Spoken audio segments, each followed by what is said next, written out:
Thanks for joining us. I'm Alex Bell, and this is To the Point. And right now, we are still keeping an eye on Hurricane Ian, which has now crossed the state of Florida and is back into the Atlantic and is expected to make a second landfall.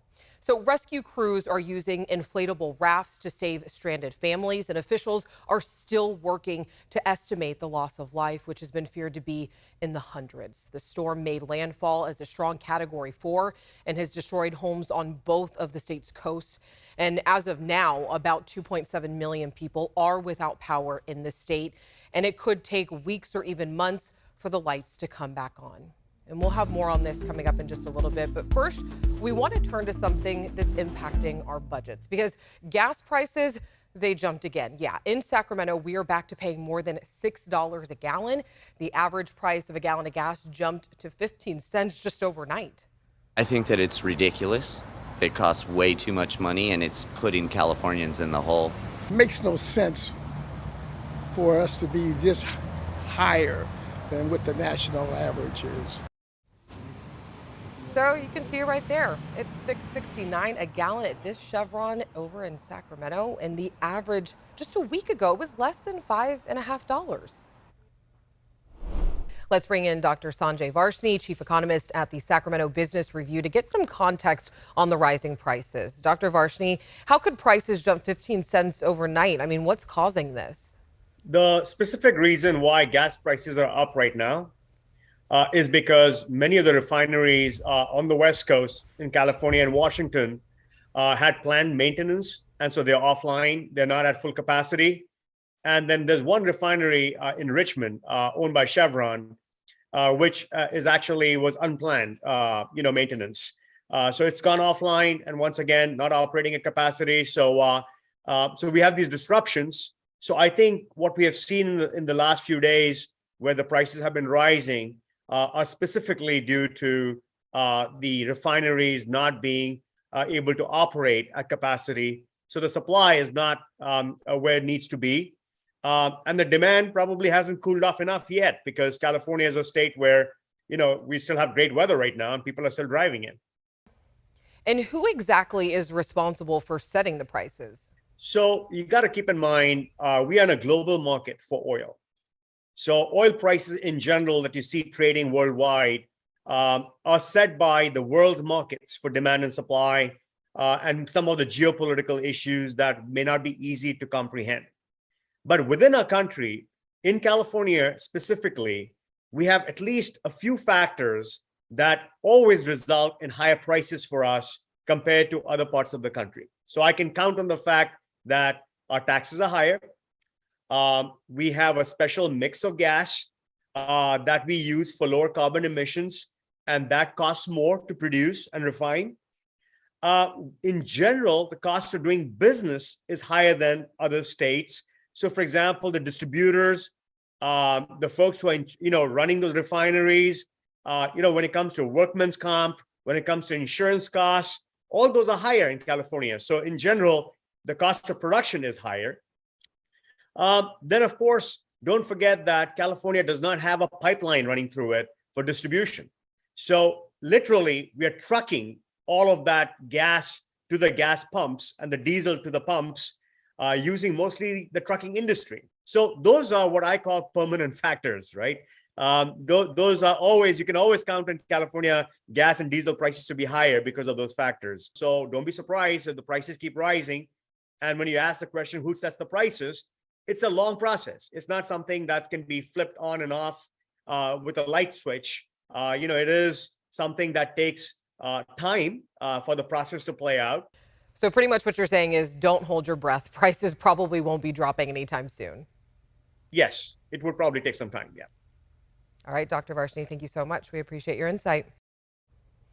And there's a lot of misinformation when it comes to gas prices. Some people are saying that they think prices tend to drop as we get closer to Election Day. So we decided to look into it. The U.S. Energy Administration has historical data on gas prices dating back to the early 90s. For the last 14 elections, gas prices dropped only about half of the time between the first week of September and the first week of October. This is because gas prices are impacted by a wide variety of factors like demand and output from other countries. In the fall, demand does tend to go down as people usually travel less. So gas prices did not drop in the fall because of political manipulation, but it's not uncommon for them to go down during this time of year. Now, Governor Gavin Newsom has 1 day left to sign bills into law. Yesterday was a big win for farm workers who have been at the Capitol for close to a month waiting on the governor to sign AB 2183. So the governor signed the bill at the altar created outside of the Capitol. AB 2183 gives farm workers additional ways to vote in union elections like mail-in ballots, along with the current in-person voting process. The governor's office says that United Farm Workers and the California Labor Federation agreed to pass clarifying language on the bill in the next legislative session. Now, Governor Newsom originally said that he couldn't support the bill due to concerns about voting integrity and implementation. But yesterday, after signing, he said this in a press release. California's farm workers are the lifeblood of our state, and they have the fundamental right to unionize and advocate for themselves in the workplace. So why the change? Well, we had the same question. Political analyst Steve Swat says that the governor was under pressure. I mean, this is pressure from the farm workers, from organized labor in California, pressure from the progressives, and these are his natural constituency. President Biden even weighed in weeks ago. He recommended that the governor sign the bill, and it's also worthy to note that the governor owns a vineyard that employs farm workers. And after the break, we're going to be talking about this. We have developed a system called terramation, which uses the microbes in the body to gently transform human remains into soil. Human composting. California just legalized it, but how does it work? We're speaking to a man about his journey of this process after his mother passed away. We have developed a system called terramation, which uses the microbes in the body to gently transform human remains into soil. This occurs in the natural world all the time. We just make it happen faster. When we're done, we'll return the soil to you, and you can use it however you want, wherever you want. So the video that you saw was from the Seattle-based company called Return Home. They're in the business of human composting, and they just started this summer and have done about 85 composting so far. And human composting after death will be a reality here in California, too. Governor Newsom recently signed a bill that orders California officials to come up with regulations by 2027. So here's a look at the process done by Return Home. Here's how terramation works. First, the body is placed in a vessel along with alfalfa and sawdust. What happens next is nothing short of amazing. Oxygen flows through the vessel, which stimulates microbes in the body to become superactive. These microbes quickly transform the body into organic matter. This process happens in the natural world all the time. I'm joined now by Adam Gottstein. He lives right here in Northern California. Adam, I know that you turned to human composting when your mother passed away. I understand that you had to go all the way from Volcano to Seattle with your mom. So can you share what that journey was like? I sure can. It's important to note that my mother passed away very peacefully right here in my home at the age of 100. And from here, her body was brought to our local mortuary. They understood that I was going to be transporting her to a facility just outside of Seattle. And the most important thing was that her body not be embalmed. And so they had her for a couple of days in Jackson, and I came and picked her up on a Friday in early September, and she was packed in dry ice and in a large cardboard box that really resembled a coffin in a sense in terms of its shape. I drove up to Eugene, Oregon at the end of my first day of travel, spent the night worried, lying in my bed in the hotel, worried that the dry ice would remain frozen. And then the next morning reached my location in Washington. It turned out that the dry ice remained frozen. Mom arrived in really good shape, and I was received by this fantastic company called Return Home. Now, were you worried during your journey? I mean, I guess my question is, what happens if you get pulled over? Did you have documentation or anything like that? I did. I actually had copies of her death certificate, which are pretty important, as you might imagine. And I also had permits issued by the mortuary that enabled me to cross from California into Oregon and from Oregon into Washington in the event that I might have gotten pulled over. And why was this decision right for you and your family? We are old former Sierra Club members. We're backpackers, kind of hippies out of San Francisco from the 60s. It just made sense to us to attempt to lower the carbon footprint if at all possible. And instead of cremation, for which we were already signed up, the decision was made, no, let's go with terramation, got out of our contracts for cremation and issued new ones for terramation. Everybody felt very comfortable from the get-go with this decision. And you said your mother, Ruth, had a very full life, living to 100 years old. What do you plan on doing with your mother's remains when you do get them back? So I will be sent a bag of her remains, a significant bag, about 20 pounds. And our plan is to use her remains here on our property where we have landscaping projects to spread her remains among the things that are growing here on our property. And needless to say, I'll be offering small quantities to members of our family, probably more symbolically than anything else, but should they want to have a little bit of Ruth on their property as well. Adam, I just want to say thank you so much for sharing your story with us. We really do appreciate it. And my condolences for your mother as well. Thank you so much, Alex. Very much appreciated. And after the break, Hispanic educators are underrepresented in schools across the country. How a university in our area is working to change all that.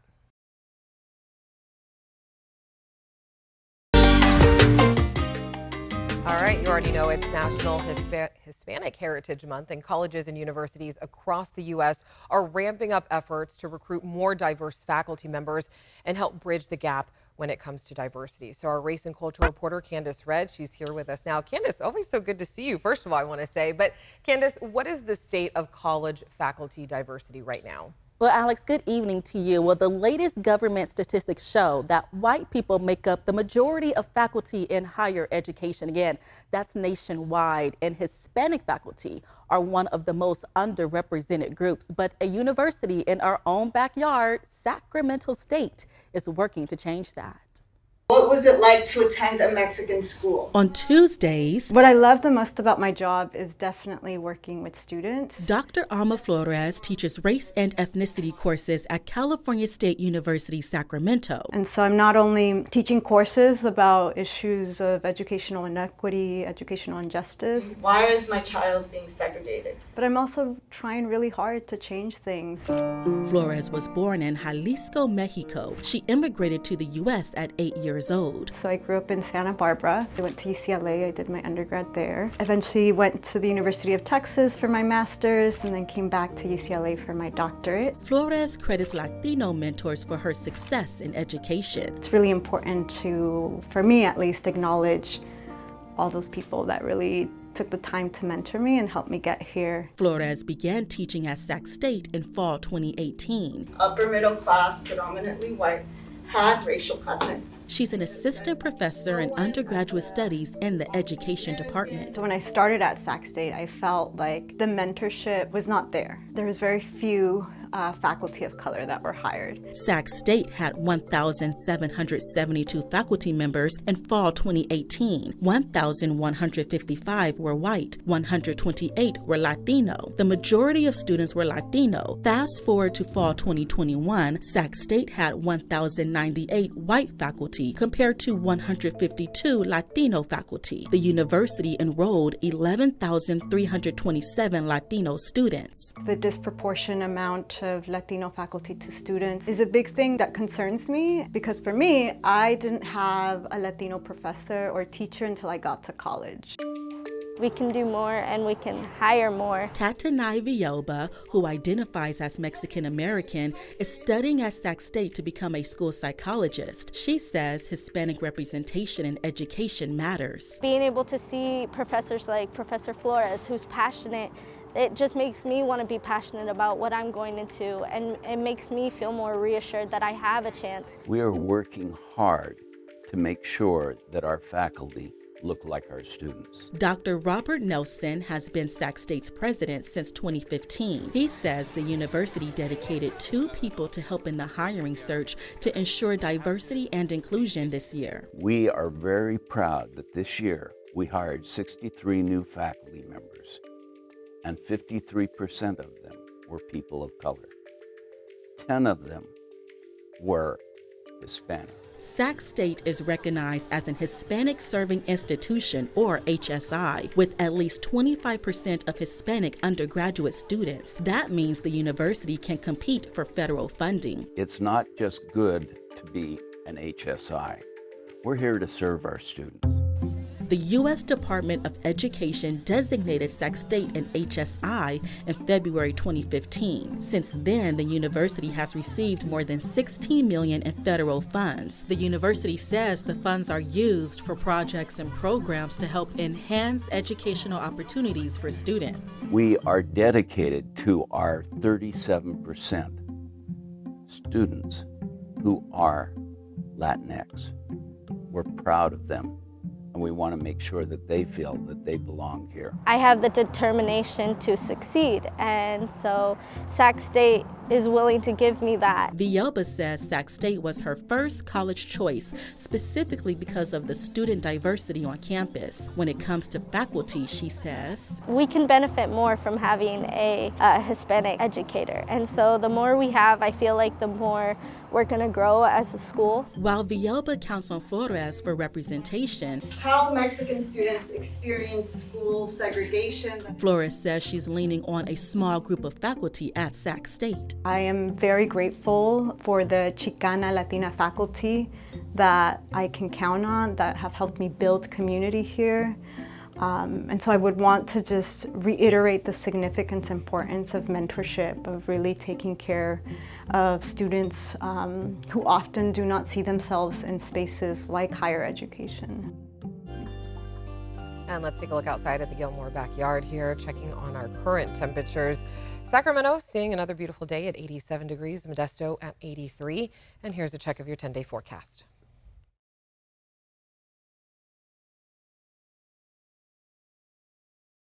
Before we go tonight, Florida is weighing heavy on many minds. The storm is being called a 500-year flooding event, and the Coast Guard is plucking people from their homes. Hundreds are feared to be dead.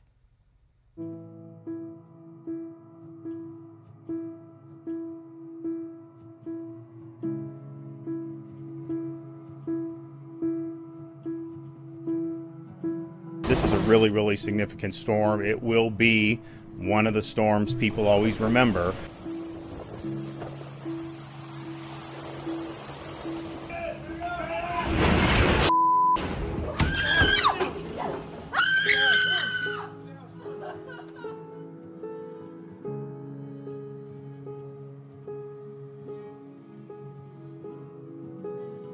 We weren't prepared for quite a storm of this magnitude. We were hoping it would dodge us. It didn't. It got worse.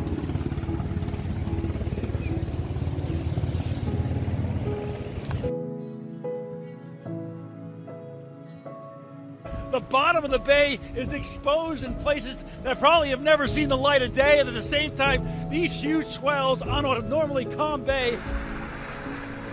Our priority is saving lives. There's been a number of people that have been impacted that might be trapped. Our search and rescue teams have been out since 4 o'clock this morning. There's going to be areas that are hard to access, but these are the best of the best that are out there.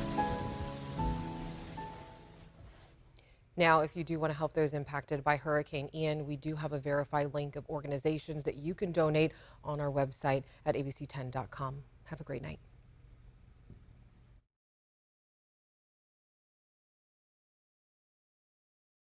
Hey, it's Alex. Just wanted to say thank you so much for watching.